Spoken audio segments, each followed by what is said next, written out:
Thank you, Mr. Chair. Mr. Chu, it is well documented that you were the subject of a disinformation campaign directed by the Beijing-based communist regime during the 2021 election, targeting the Chinese diaspora in your riding.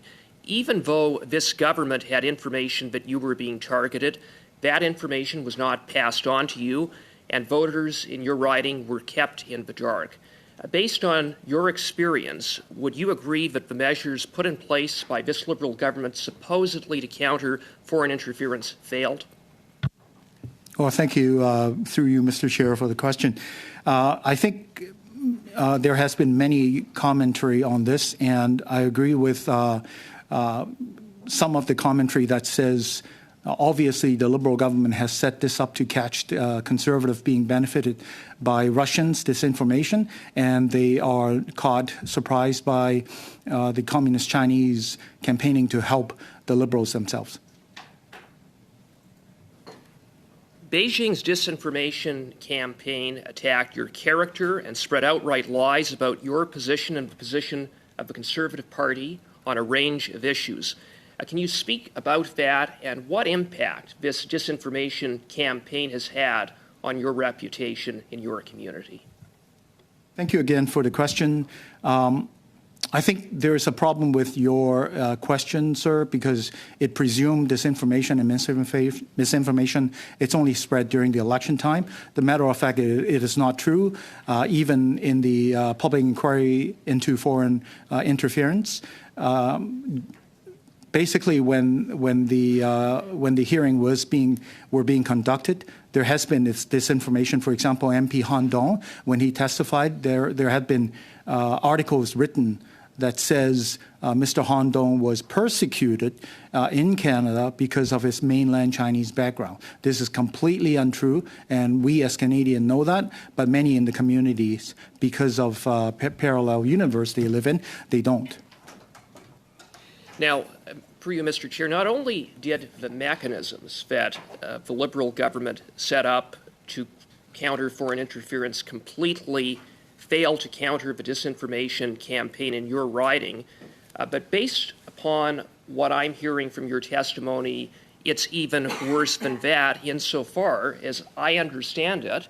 The Liberal Party took advantage of Beijing's disinformation narrative, amplified it, and even created complementary misinformation and disinformation products targeting the Chinese diaspora community in Steveston, Richmond East.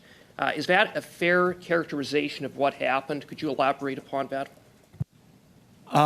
That's my observation in the riding that I ran for re-election in Steveston, Richmond East, and BC.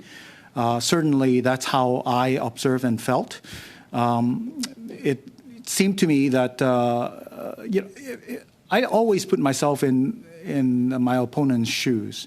If I had observed this information being propagated against him, character assassination, I would actually stand to defend him because it is not true. It is not the right way to conduct our democracy.